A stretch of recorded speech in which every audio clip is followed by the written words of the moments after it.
ഒരുപക്ഷെ മെത്രാന്മാരും വൈദികരും ഡീക്കന്മാരും സമർപ്പിതരും വിശ്വാസികളും ഉൾപ്പെടെ നമ്മളിൽ പലരും ശുദ്ധീകരണ സ്ഥലത്തിൽ കൂടുതൽ കാലം കിടക്കുവാൻ കാരണമാകുന്ന കുറ്റം. മെൽ ഗിബ്സൺ സംവിധാനം ചെയ്ത ദി പാഷൻ ഓഫ് ക്രൈസ്റ്റ് എന്ന സിനിമ എല്ലാവർക്കും സുപരിചിതമാണല്ലോ. നമ്മുടെ കർത്താവായ ഈശോമിശിഹായുടെ അതിദാരുണമായ പീഡാസഹനം, മരണം, ഉദ്ധാനം എന്നിവ അതിമനോഹരമായി ഈ ചിത്രത്തിൽ ആവിഷ്കരിക്കപ്പെട്ടിട്ടുണ്ട്. എന്നാൽ ഇതുമാത്രമല്ല, ചില അടിസ്ഥാന മതബോധനവും ഈ സിനിമ നമ്മെ പഠിപ്പിക്കുന്നു. ഈ സിനിമയിലെ മനോഹരവും വികാരനിർഭരവുമായ ഒരു രംഗമുണ്ട്. പരിശുദ്ധ കന്യകാമറിയവും വിശുദ്ധ മറിയം മഗ്ദലേനയും ഈശോയെ അതിക്രൂരമായി ചമ്മട്ടികൾ കൊണ്ട് അടിച്ച പീലാത്തോസിന്റെ കൽത്തളത്തിൽ തളം കെട്ടിക്കിടക്കുന്ന തിരുരക്തം ഒരു വെളുത്ത തുവാല കൊണ്ട് തുടച്ചെടുക്കുന്നു. ഈ രംഗം മതബോധനമെന്ന നിലയിൽ നിങ്ങൾ എപ്പോഴെങ്കിലും ശ്രദ്ധിച്ചിട്ടുണ്ടോ?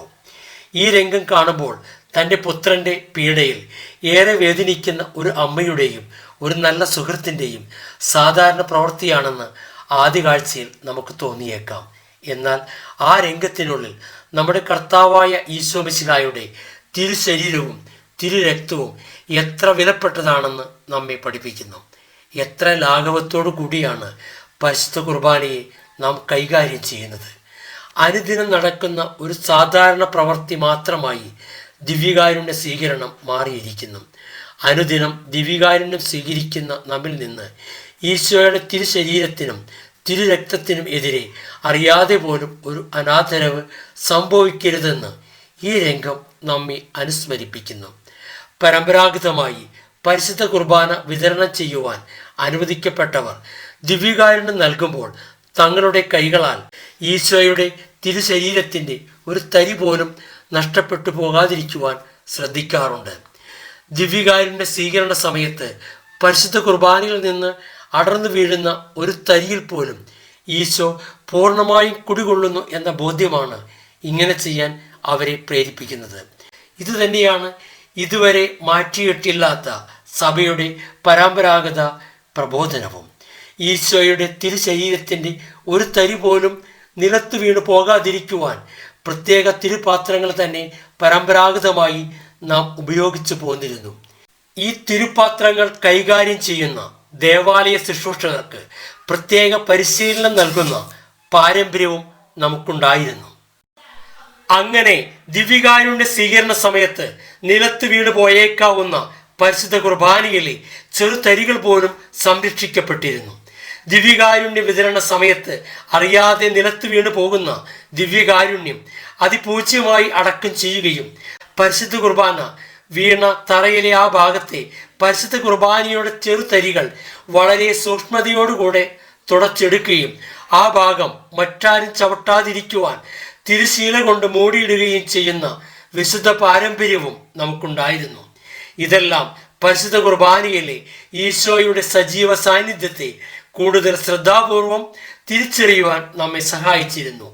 പരിശുദ്ധ കുർബാനയിൽ കുടികൊള്ളുന്ന ഈശോയുടെ സജീവ സാന്നിധ്യത്തെക്കുറിച്ചുള്ള യഥാർത്ഥ അവബോധം നഷ്ടപ്പെട്ടു തുടങ്ങിയത് കൊണ്ടാണോ ഇത്ര ലാഘവത്തോടുകൂടെ ദിവ്യകാരുണ്യം കൈകാര്യം ചെയ്യുന്നത് എന്ന് സംശയിച്ചു പോകുന്നു. അസീസിയിലെ വിശുദ്ധ ഫ്രാൻസിസ് ഒരു പുരോഹിതനായിരുന്നില്ല. അദ്ദേഹം മരിക്കുന്നത് വരെ നിത്യ ഡീക്കനായി തുടർന്നു.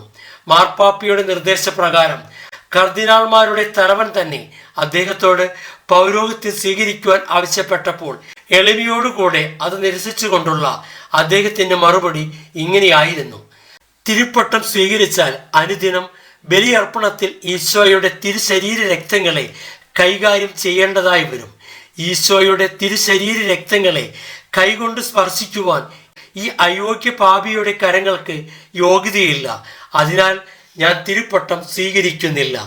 ഈശോമിശിഹായിൽ പ്രിയ സഹോദരങ്ങളെ, ഈശോയുടെ തിരുശരീരത്തെ കൈകൊണ്ട് സ്പർശിക്കുവാൻ യോഗ്യതയുള്ള ആരെങ്കിലും നമ്മുടെ കൂട്ടത്തിലുണ്ടോ?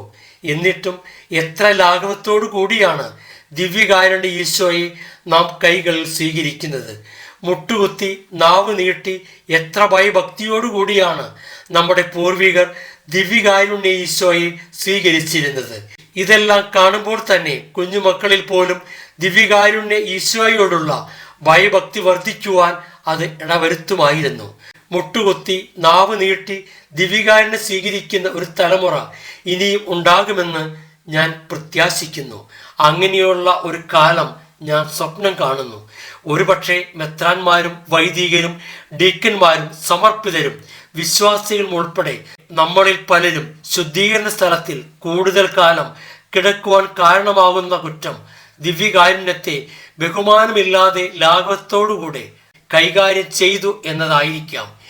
എൻ്റെയും ലോകം മുഴുവനുമുള്ള സകല ക്രിസ്ത്യാനികളുടെയും അശ്രദ്ധയാൽ നിന്ദിക്കപ്പെടുകയും അവഹേളിക്കപ്പെടുകയും നിലത്ത് വീണ് ചവിട്ടപ്പെടുകയും ചെയ്യുന്ന പരിശുദ്ധ ദിവ്യകാരുണ്യ ഈശോയ്ക്ക് എന്നേരവും ആരാധനയും സ്തുതിയും പുകഴ്ചയും ഉണ്ടായിരിക്കട്ടെ. ആമേൻ. Christian Times, Kottayam.